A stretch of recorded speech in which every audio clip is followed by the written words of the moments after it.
দেখো আগের ক্লাসে আমরা যে মধ্যশিক্ষা পর্ষদের যে ইউনিটটা ছিল এবং কিভাবে নাম্বার পাওয়া ইজি হবে সেই সম্পর্কে আলোচনা করেছিলাম, আর বলেছিলাম যে এবারে নেক্সট ক্লাস থেকে পরপর আসতে থাকবে ম্যাথমেটিক্স ফিজিক্সে। তো দেখো আরো একটা আমরা আলিপুরদুয়ার হাই স্কুলের যে আছে সেটা সলিউশন নিয়ে চলে এসেছি। তো দেখো আলিপুরদুয়ার হাই স্কুল ফার্স্ট ইউনিটের যে প্রথম, তো এটাতে প্রথমে কি বলেছে, আসল ও এক বছরের সুদ আসলের অনুপাত যদি 20:21 হলে বার্ষিক সুদের হার কত হবে। এটা তোমরা কি করবে, দেখো আসল মানে আমি পি ইকুয়াল টু কত ধরে নেব না 20x, ঠিক আছে। সুদ আসল মানে কি পি প্লাস আই সমান ধরবে কত না 21x। তাহলে এখান থেকে আমরা আই কি করে পেয়ে যাব না এইটা থেকে এটা বিয়োগ করতে হবে, মানে 21x minus 20x equal to কত হয়ে যাবে এক্স, ঠিক আছে। তাহলে বার্ষিক সুদের হার না পিটিআর, পি হচ্ছে কত 20x, পিটি হচ্ছে কত এক বছরে, আরটা আমাকে বের করতে হবে বাই 100 ইকুয়াল টু সুদ কত আছে বের করেছি এক্স। তাহলে দেখো এখানে এক্স আর এক্স ক্যান্সেল হলো, 20 × 5 = 100, তাহলে আর সমান কত হয়ে গেল 5%, ঠিক আছে। আর সমান কত হবে 5%। তাহলে বলেছে বার্ষিক নির্দিষ্ট শতকরা হার সুদে কোনো মূলধনে এক বছরের চক্রবৃদ্ধি সুদ x টাকা এবং এক বছরের সরল সুদ y টাকা হলে কি হবে না x ইকুয়াল টু y হবে, কারণ এক বছরের চক্রবৃদ্ধি সুদ আর সরল সুদ সমান হয়, কিন্তু পরের বার থেকে কি হয় চক্রবৃদ্ধি সুদ সেই সুদটা আসলে সাথে অ্যাড হয়ে যায়, কিন্তু সরল সুদে হয় না। আর এটা বলেছে কোন শর্তে x square plus b x plus c equal to zero দ্বিঘাত সমীকরণের একটি বীজ শূন্য হবে যখন তার ধ্রুবক পদ মানে সি ইকুয়াল টু জিরো হয়ে যাবে। দেখো যদি সি ইকুয়াল টু এখানে জিরো বসিয়ে দিই তাহলে কি হয়ে যাবে না a x square plus b x equal to zero. এইখান থেকে এক্স একটা কমন চলে যাবে, দিলে a x plus b equal to zero. তো এইখান থেকে দেখো এক্স ইকুয়াল টু জিরো একটা সমাধান হয়ে যাচ্ছে। তো এই জন্য যদি সি ইকুয়াল টু জিরো হয় মানে ধ্রুবক পদটা জিরো হয় তাহলে একটা সমীকরণে একটি বীজ সর্বদা শূন্য হবে। আচ্ছা √45 একটি করণ নির্দেশকের উৎপাদক √x হলে x এর ক্ষুদ্রতম মান কত। দেখো √45 কে আমরা কেমন লিখতে পারি না 3√5 আকারে লিখতে পারি, 3×3 = 9, 9×5 = 3√5। এবার এইটা যদি আমাকে করণের নিরস্ব করতে হয় তাহলে আমাকে কত দিয়ে গুণ করতে হবে না √5 দিয়ে গুণ করতে হবে, দিলে √5 5 হয়ে যাবে। তো সেইটা বলেছে যে √5 ইকুয়াল টু √x, মানে এর করণের নিরস্ব হলো √x। তাহলে এখান থেকে x ইকুয়াল টু কত হয়ে যাবে না 5, x ইকুয়াল টু কত হবে 5 হবে। বলছে ও কেন্দ্রবৃত্তের এ বি একটি ব্যাস পি পরিধির উপর অবস্থিত যে কোনো একটি বিন্দু কোণ পিও 120 ডিগ্রি হলে কোণ পিবিও এর মান কত হবে। তো এইটা প্রথমে আনসার করে নেই, এগুলো আশা করি বোঝা গেছে তোমাদের।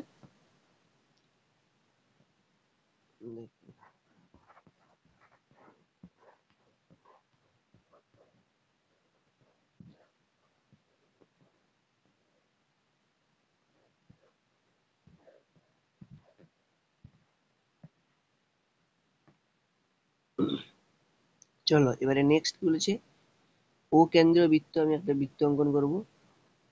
ও কেন্দ্রীয় বৃত্তের এ বি একটি ব্যাস, এ বি হচ্ছে এটা ধরো ব্যাস এ বি, পরিধিস্থ পি একটা বিন্দু, এখানে ধরো পি একটা বিন্দু, তো এইখান থেকে এটা করব, দেখুন যুক্ত হবে, ঠিক আছে। আচ্ছা কোণ পিও এ 120 ডিগ্রি, পিও এ ও হচ্ছে এখানে ধরো ও কেন্দ্র, পিও এ এটা হচ্ছে 120 ডিগ্রি, ঠিক আছে। এটা হচ্ছে কত 120 ডিগ্রি। তো এইটা 120 ডিগ্রি হলে এই কোণটা কত হবে, এই কোণটা হবে দেখো 60 ডিগ্রি, কারণ পুরাটা হচ্ছে 180 ডিগ্রি, তাহলে এই কোণটা কত হয়ে যাবে 60 ডিগ্রি। তাহলে দেখো ও পি বৃত্তের ব্যাসার্ধ, ও বি বৃত্তের ব্যাসার্ধ, ঠিক আছে।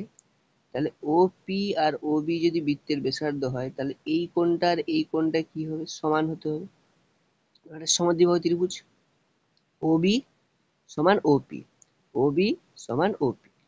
এই কোণটা 60 ডিগ্রি আর এই দুটা ত্রিভুজ তিনটা কোণের সমষ্টি 180 ডিগ্রি, তো এই দুটা কোণ মিলে কত হবে না 180 ডিগ্রি মাইনাস 60 ডিগ্রি বাই 2, মানে হচ্ছে কত 120 ডিগ্রি বাই 2 সমান হচ্ছে কত 60 ডিগ্রি। তাহলে এই দুটা কোণ মিলে কত হবে 60 ডিগ্রি, তার মানে কোণ পিবিও কত হয়ে যাবে 60 ডিগ্রি।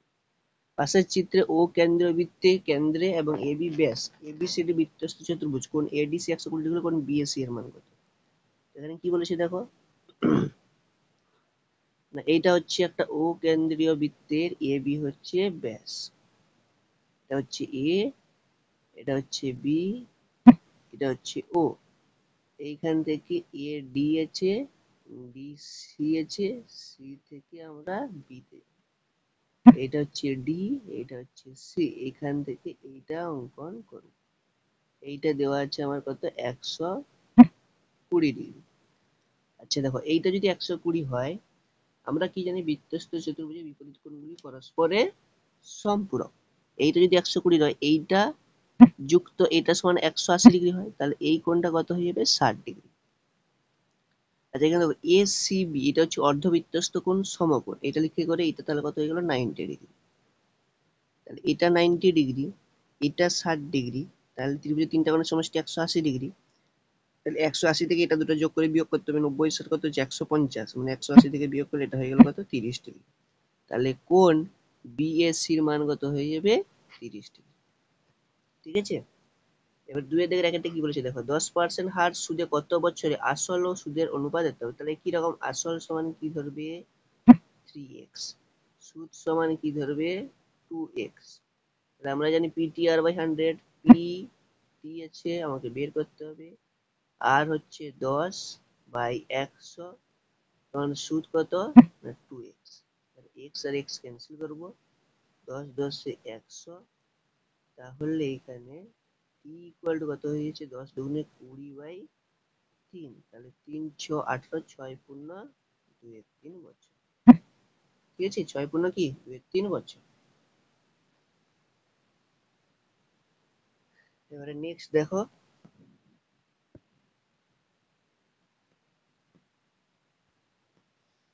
নেক্সট কি বলেছে, মানের ঊর্ধ্বক্রমে সাজাই। তো এগুলাকে পরপর লিখে নিবে, দিলে বুঝতে পেরে যাবে এগুলো কিছু নেই। 4√3 মানে বর্গ রুটের আকারে নিয়ে নেবে, 4 4 16, 16 3 কত হয়ে যাবে, 48। তারপরে হচ্ছে 5√2, 5√2 মানে 5 5 25, 25 দুগুণে 50। তারপরে হচ্ছে 10√14 মানে 10 10 100, 100 আর 14 কত হয়ে যাবে, 1400। এবার দেখতে পাচ্ছি রুটের ভিতরে এটা বড় মানে এটা সবচেয়ে বড়, তারপরে এটা, তারপরে এটা হয়ে গেল। তারপরে কি বলছে দেখো, একটি বৃত্তের ব্যাসার্ধ 10 সেমি, বৃত্তের কেন্দ্র থেকে একটি জ্যায়িত দূরত্ব 4 সেমি হলো। এটা একটা বৃত্ত আছে, এই বৃত্তের এটা হচ্ছে ধরো একটা জ্যা এ বি, এ বি হলো জ্যা, এটা হচ্ছে বৃত্তের কেন্দ্র ও, বৃত্তের কেন্দ্র থেকে জ্যায়িত দূরত্ব কত দেওয়া আছে, 4 সেমি, এটা হচ্ছে 4 সেমি পি। আর ব্যাসার্ধ মানে এটা ধরো কত আছে, 10 সেমি। জ্যায়িত দূরত্ব প্রথমে আমরা পিবিটা পেয়ে যাবো। দেখো এটা হচ্ছে লম্ব, এটা ভূমি, এটা অতিভুজ। ঠিক আছে।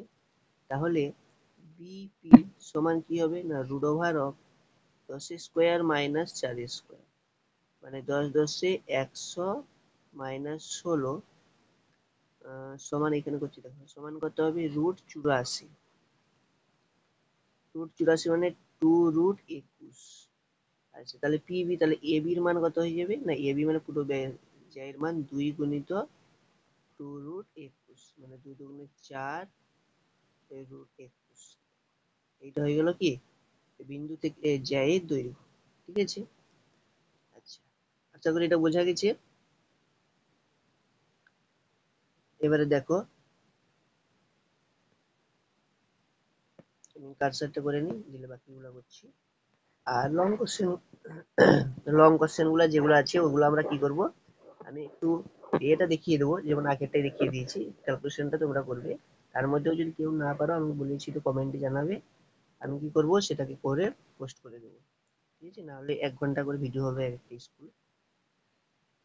আচ্ছা তারপরে কি বলেছে দেখো, একটা বৃত্তস্থ চতুর্ভুজ পরপর 3টি কোণের অনুপাত 1:3। বৃত্তস্থ চতুর্ভুজ মানে একটা বৃত্তের মধ্যে যদি আমরা চতুর্ভুজ আঁকি, এটা হলো ধরো আমাদের বৃত্তস্থ চতুর্ভুজ, পরপর 3টা কোণ, তাহলে এটা 1, এটা 2, এটা হচ্ছে 3, মানে এগুলো যদি এক্স ধরো, 1x 2x 3x, তাহলে বলেছে প্রথম ও তৃতীয় কোণের মান কত। দেখো বৃত্তস্থ বিপরীত কোণ পরস্পর সম্পূরক, তাহলে 3x আর 1x মানে 3x plus x equal two তুমি লিখতে পারো কত, 180 ডিগ্রি। তাহলে এইখান থেকে দেখো 4x ইকুয়াল টু কত হয়ে যাবে, 180 ডিগ্রি। তাহলে x সমান কত হয়ে যাবে, না 180/4 মানে 4 4 16, 4 5 20, 45 ডিগ্রি। তাহলে একটা হয়ে গেল তোমার 45 ডিগ্রি, আর তৃতীয় কোণ 45 3 135 ডিগ্রি হয়ে গেল। একটি ঘনকের আয়তন x, সমকেন্দ্রের ক্ষেত্রফল y, কর্ণ z হলো y/z এর মান কত। সিম্পল, যদি ঘনকের বাহু সমান তুমি এ একক ধরে নিবে। এ একক ধরলে আয়তন মানে এক্স, এক্স ইকুয়াল টু কত হয়ে যাবে, এ কিউ, রাইট। ওয়াই হচ্ছে সমগ্র তলের ক্ষেত্রফল, মানে কত হয়ে যাবে, 6a²। আর জেড হচ্ছে কর্ণের দৈর্ঘ্য, মানে কি √3 ইন্টু বাহু।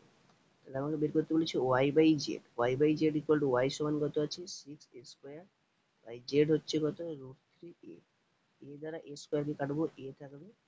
আচ্ছা, উপর নিচে যদি √3 করি, এখানে একটা √3 গুণ করবো, এখানে একটা √3 গুণ করবো, √3 3 হচ্ছে, তাহলে 6√3a/3, 3 দুগুণে 6, তাহলে কত হচ্ছে 2√3। আর এখানে এর মানটা এখান থেকে নিয়ে বসিয়ে দিবি, এর x equal to a q আছে, তাহলে a ইকুয়াল টু কত হবে, x⁻1/3, আর কিছু না। বোঝা গেল? এবারে কি বলেছে দেখো, বার্ষিক চক্রবৃদ্ধি সুদের হার কত হলে 2 বছরে এত টাকায় সময় চক্রবৃদ্ধি, এটা কিছু নয়, জাস্ট এই ফর্মুলাটা লাগাবে। একের পিঠে কটা শূন্য, 4টা, 1 2 3 4, p into 1 plus r/100 whole to the power কত বছর, 2 বছর। এইটা সমান করবে 11664, ব্যাস। এটা করবে, এটাকে এপাশে ভাগ করে দিবে, দিলে চলে আসবে কত, 1 প্লাস r/100 হোল স্কোয়ার সমান 108/100 হোল স্কোয়ার। দিলে হয়ে গেল। উভয় পাশে স্কোয়ার উঠিয়ে দিবে, 108 মাইনাস 100/100 হবে, 100 কেটে যাবে, আর ইকুয়াল টু 8% উত্তর হয়ে যাবে, ঠিক আছে। তারপরে এটা কি বলছে দেখো, ধূমপান বিরোধী প্রচারের ফলে প্রতি বছর ধূমপায়ীর সংখ্যা এত পার্সেন্ট হারে হ্রাস পায়। বর্তমান বছরে যদি এত হয়, তাহলে 3 বছর পূর্বে কত ছিল, তো মনে করে ধরবে, মনে করে 3 বছর পূর্বে এক্স ছিল। এই ক্ষেত্রে কি হবে না, এক্স ইন্টু 1 মাইনাস হ্রাস পেয়েছে, 6×4 = 24, রেখে 25/4, মানে আর এর মান হচ্ছে 25/4, r/100, তার কি হচ্ছে কত বছর, প্রতি বছর 3 বছর, 3 ইকুয়াল টু 33750, ব্যাস। এইটা সমান করলেই এক্স এর মানটা বেরিয়ে যাবে। বুঝে গেল? দেখো কারসর করি,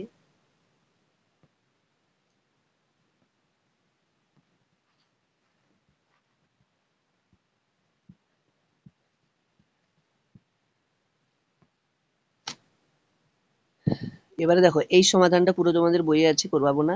এইটা দেখো একটু জাস্ট দেখিয়ে দিচ্ছি, এটা কিছুই নেই। 2/x² minus 5/x plus 2 equal to 0। এটা যদি এক্স স্কোয়ারটা আমার লসাগু হয়, এক্স স্কোয়ার লসাগু, তাহলে 2 minus 5x plus 2x² equal to কত হবে, 0। এটা 0 হয়ে গেল, যেহেতু এক্সটা নট ইকুয়াল টু 0 দেওয়া আছে, তাহলে 2 দুগুণে 4 হচ্ছে 2x² minus 4x minus x plus 2 equal to 0। তাহলে এখান থেকে 2x কমন নিলে তুমি পেয়ে যাবে x মাইনাস 2 মাইনাস 1 কমন নিলে কত হয়ে যাবে, x মাইনাস 2 ইকুয়াল টু 0।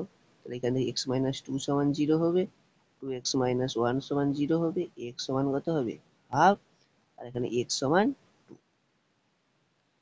তারপর বলেছে দুটি ক্রমিক ধনাত্মক অযুগ্ম সংখ্যার গুণফল এত। দুটি ক্রমিক ধনাত্মক মানে একটা a নিয়ে নিবে, ক্রমিক মানে পরপর, a ইন্টু a প্লাস 3 সমান কত হয়ে যাবে, 143। এটা সমাধান করলেই হয়ে গেল, আর কিছু নেই, ঠিক আছে।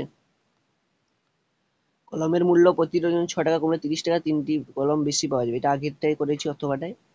আচ্ছা, এটা বলেছি এ বি সি ডি ক্রমিক সমানুপাতি হলে দেখাও যে এটা সমান এটা, এটা সমান এটা হবে।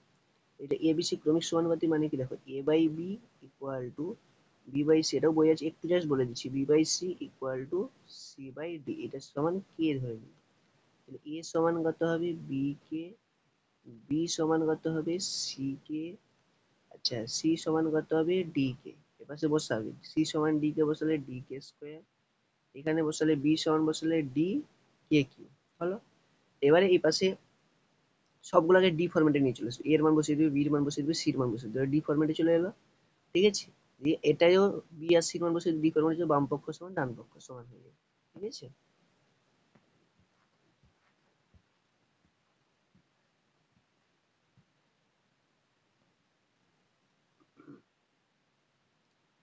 তারপরে এটা দেখো এ আছে বি আছে, এখানে তুমি জানো এ বি বের করতে হবে, এ বি বের করলে 1 হবে, কোনাকুনি সব গুণ হয়ে যাবে, √5 + 1 √5 + 1 √5 - 1 √5 - 1।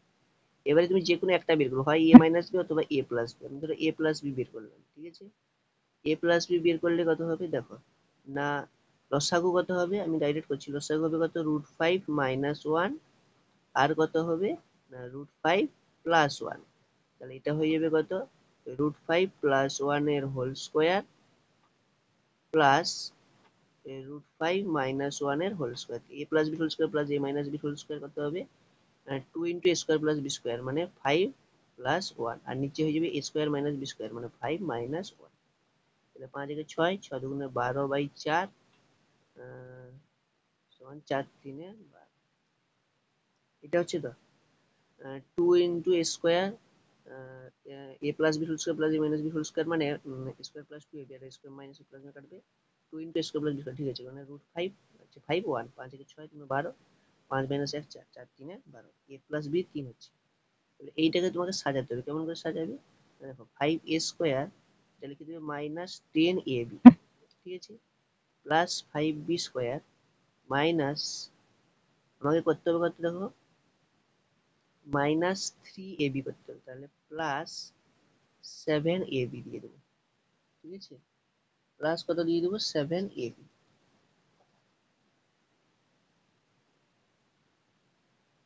প্লাস 7ab দিয়ে দেবো,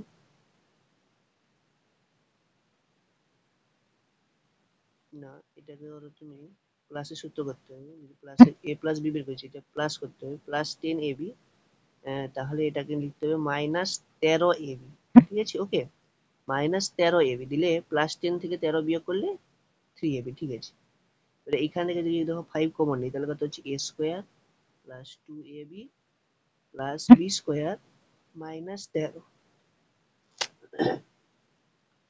এখানে তুমি ab সমান 1 বসিয়ে দিবে, আর এটা তাহলে কত হচ্ছে দেখো 5 × a + b এর হোল স্কোয়ার -13, ওকে, যে প্লাস বি কত আছে 3, 3 বসে 3 স্কোয়ার মানে 9, 9 5 45 -13 সমান কত হয়ে গেল 32, ঠিক আছে, এটার উপপাদ্য আছে।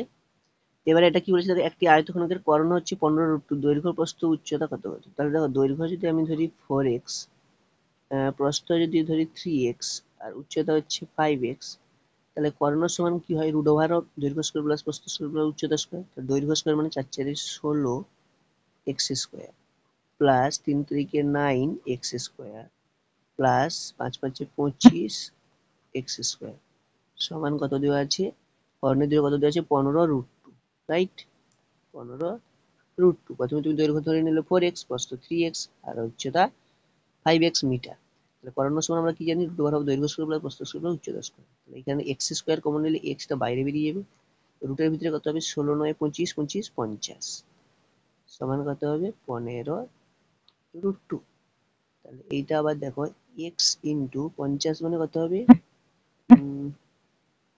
50 মানে হচ্ছে 25, 5 5√2 সমান হচ্ছে 15√2, 5√2 হবে 5 5 25 25 50, তাহলে √2 ক্যান্সেল হলো, 5 3 15, তাহলে x = কত হয়ে গেল না x = হয়ে গেল 3, আচ্ছা x যদি 3 হয় এখানে বসিয়ে দিলে 4 3 12, দৈর্ঘ্য হচ্ছে কত 12, আচ্ছা প্রস্থ কত হবে 3 3 9, উচ্চতা কত হবে 5 3 15, এবার বলেছি এটা সমগ্রতলের ক্ষেত্রফল, সমগ্রতলের ক্ষেত্রফল কি জানি 2 × দৈর্ঘ্য প্লাস প্রস্থ, হ্যাঁ ঠিক আছে, দৈর্ঘ্য ইন্টু প্রস্থ মানে 12 × 9 যুক্ত 12 × 15 যুক্ত 15 × 9, তাহলে এইটা যোগ বিয়োগ করলে কত চলে আসবে 846, ঠিক আছে, সমগ্রতলের ক্ষেত্রফল শুধু 2 × দৈর্ঘ্য ইন্টু প্রস্থ প্লাস প্রস্থ ইন্টু উচ্চতা ইন্টু দৈর্ঘ্য ইন্টু উচ্চতা, আচ্ছা এটা কার সাথে মুছে নেই, দিলে আরেকটা অঙ্ক আছে দেখিয়ে দিলেই হয়ে যাবে।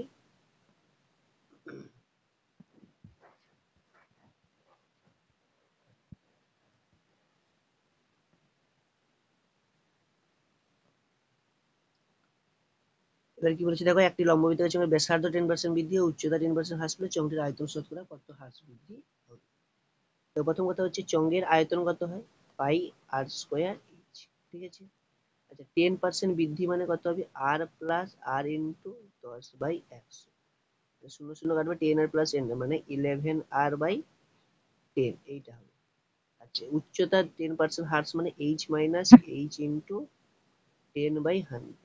এটা 10 10 100 মানে 10 থেকে 1 বিয়োগ করলে কত হবে 9h/10। এবার তখন তার আয়তন কত হবে পাই আর স্কোয়ার মানে এটার হোল স্কোয়ার মানে 11 11 কত 1 2 1 আর স্কোয়ার বাই 10 10 100 ইন্টু এইচ মানে কত হবে 9h/10। সেখান থেকে বৃদ্ধি কত হলো তাহলে এখান থেকে পাই আর স্কোয়ার আমরা বিয়োগ করবো পাই আর স্কোয়ার এইচ। তাই শতকরা মানে আমরা পাই আর স্কোয়ারে বের করছি তো পাই আর স্কোয়ার এইচ ভাগ করবো গুণিত কি করবো 100। ওকে, তো দেখো এখানে পাই আর স্কোয়ার এইচ এখানে পাই আর স্কোয়ার কমন যাবে কেটে যাবে তাহলে কত থাকবে 121 into 9 by 100 into 10 minus 1 into 100। ঠিক আছে, এবারে দেখো এইটা যদি ক্যালকুলেশন করি এইটার সাথে এইটা যদি 100 গুণ করা হয় তাহলে 1 2 1 গুণিত 9 বাই 10 থাকবে মাইনাস এটা কত হবে 100। এবার এটা হচ্ছে তোমার 1089 9 কে 9 9 দুগুণ 18 8 হাতে দিলে 9 10 বিয়োগ এটা হয়ে যাবে 1000 বাই নিচে কত দিবে 10। তাহলে এটা করলে কত হবে 89/10 মানে কত হয়ে যাচ্ছে 8.9%। এটা হলো অ্যানসার। আচ্ছা, এখানে তাহলে আলিপুর স্কুল সমাপ্ত হলো। পরের ক্লাসে আমরা এই যে বেলুরঘাট হাই স্কুল দেখতে পাচ্ছি এই বেলুরঘাট হাই স্কুলকে আমরা কমপ্লিট করব। ঠিক আছে, তো চলো আজকে বিদায় নিচ্ছি। নেক্সট স্কুলে বেলুরঘাটের সাথে তোমাদের সাথে দেখা হচ্ছে। ততক্ষণ পর্যন্ত যদি ভালো লেগে থাকে অবশ্যই লাইক শেয়ার করে দেবে এবং তোমার বন্ধুদের মধ্যে শেয়ার করে দেবে। ঠিক আছে।